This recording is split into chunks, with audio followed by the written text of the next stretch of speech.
Back to college football addiction. Drake C. Toll locked on Big 12 with us. And Drake, it's been a few days, but how would you describe? Is it panic? Not panic, maybe, but like, what's the thought with Retzlaff not being in Provo anymore? I think BYU is okay. And yes, okay, the response that I've gotten to that is, well, of course you would say that once Jake Retzlaff is actually gone and now everything's fine. It's not doom and gloom.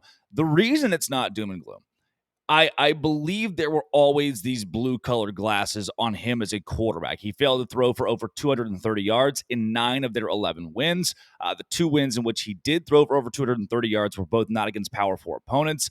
He was just a field general. He was a decent game manager who had fairly good legs. He was 11th in the Big 12 in QBR. And honestly, as a guy who can't follow the honor code, had a massive black spot over his head coming into this next season and would be a total distraction for your team no matter what, I think you're fine. I mean, you compound a statistically below average Big 12 quarterback exiting your program along with someone who carries a ton of baggage, bad storylines, bad headlines, distractions, that person also being out of the program.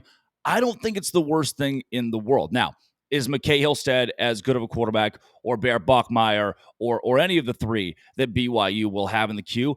I can't say that yet. It's very hard to sit here without having seen them and believe they can be even better than what was a below-average quarterback. Certainly they could be. What we saw last year with Isaac Wilson at Utah, things can go south immediately when you use a senior signal caller, when you lose that guy that was supposed to lead you to 11 wins or a college football playoff berth. That said, the closer we get to the football season, the more national media outlets I listen to that aren't that high on BYU anyway have them at like 4th or 5th in the Big 12. I still think they're big-time Arlington contenders. But if you're a Cougars fan at this point, if you're a Big 12 fan, I think you still have to be confident that a contender is strong. Just as strong? Maybe not. But I don't think they're losing as much as we have initially reacted. Yeah, I think like anything, right? You're going to have polar opposites and extremes of opinions.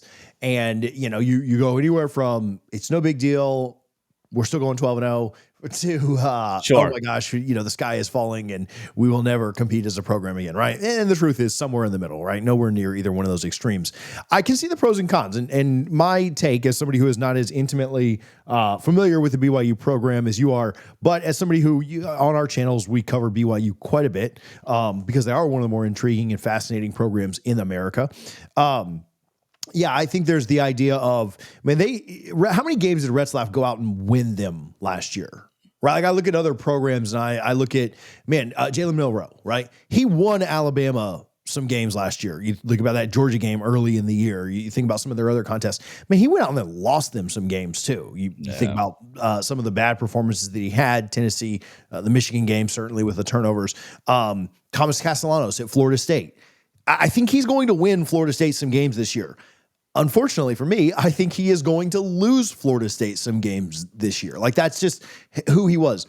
I don't look at Retzlaff in the same light. I don't look at him in the same way. They won a lot of low-scoring defensive battles last year. They won a lot of games where just kind of their total team effort was able to put them over the hump. And so I can kind of put that on one hand and think that's a very reasonable take, that you're not losing a guy that is so dynamic that he alters everything that you do.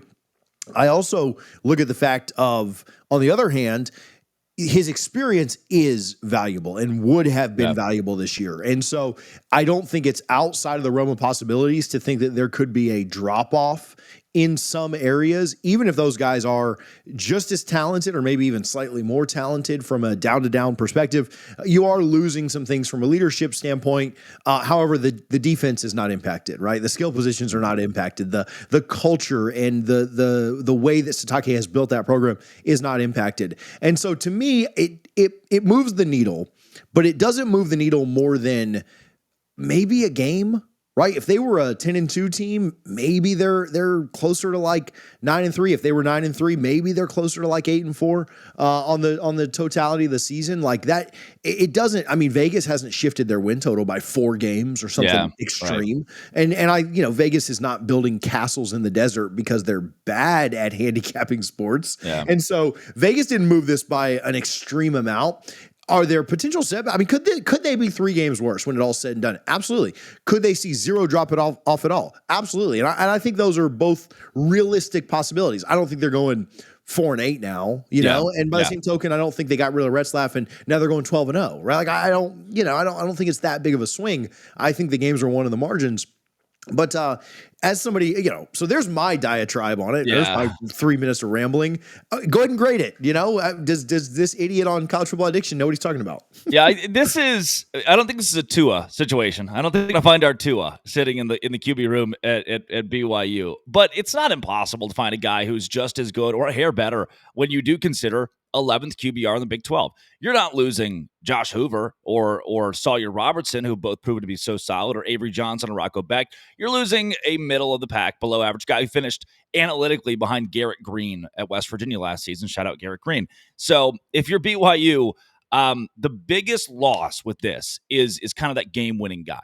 You saw him lead Oklahoma State last year and Utah, game-winning drives that seemed pretty improbable, and you thought, wow, that's the dude that just has the clutch factor, the clutch gene. It's not something you can actually put into numbers. It's just, wow, he's really good when the game is on the line and you need him to go win it in the final minute. That guy is gone. But so is the guy who threw a couple interceptions in your blowout win against Colorado in the bowl game. And so is the guy who threw a game-sealing interception against Arizona State that gifted the Sun Devils that game. So he lost you that game. He won you the Utah game, maybe, or the officials could have helped a little bit. That remains, it depends on who you ask with that one. He won you a couple of these late games by coming down the field and scoring when it mattered most, but he also lost you a game or two in there as well. Kansas, he was putrid, terrible against a bad Kansas team last year, a 5-7 Kansas team that beat BYU in Provo. So you lost kind of just the middleman. You've lost the average quarterback, and that you're right. It could swing a win or two in either direction. On the QB to start game 1, I'm going to make you make a prediction. Who do you think has the edge and who gets the start for BYU? Yeah, if I had to say today, from everything I've heard, it's going to be McKay Hillstead. It sounds like he's the one who's in the backyard with a lot of these receivers, practicing and trying to get ready for the season. I do believe we'll see each in some capacity, especially early on in these blowout games. That doesn't mean rotating quarterbacks. It could mean, hey, we're up by 43 in the second half. Bear Buckmeyer, go get out there. I think McKay Hillstead's your guy to start it off, though. I look at BYU's schedule just really quickly, and we'll wrap up this segment. It's easy. It's easy. I like the start for BYU. If you're now, you do get into the meat of the Big 12, and we know how balanced the Big 12 is. Yes, absolutely. But it starts out really well for putting a new quarterback in, and you Portland State. It should be an auto win, right? We're having big discussions, if not afterward. I don't plan on us covering the game after the Portland State game. If we do, it's a problem. Stanford coming to town, they're a mess in and of themselves. East Carolina on the road, a little bit of a tricky place to play. They nearly knocked off NC State at home a couple of years ago. That's not as sure of a thing as I think it probably should be, but it still should be a win. And then you get Colorado on the road. What are they going to be? Lots of question marks there. You get West Virginia, again, first-year head coach. Well, kind of first-year head coach, but at least to those players. I think that's a really good first month. That's all in August and September. Certainly, it gets tougher there with Arizona, Texas. There's a lot there afterward, but I think it's the perfect start that you could ask for with putting a new quarterback in. Yeah, I think so. And that's why I still have a lot of confidence that BYU can get to Arlington and be a Big 12 championship caliber team. That schedule is just, by and large, easy. It's like what Texas got year 1 in the SEC. Yeah, you have a blip or two, a game or two. You have a bye week between the toughest two matchups you'll see. Give me BYU as still a Big 12 title contender.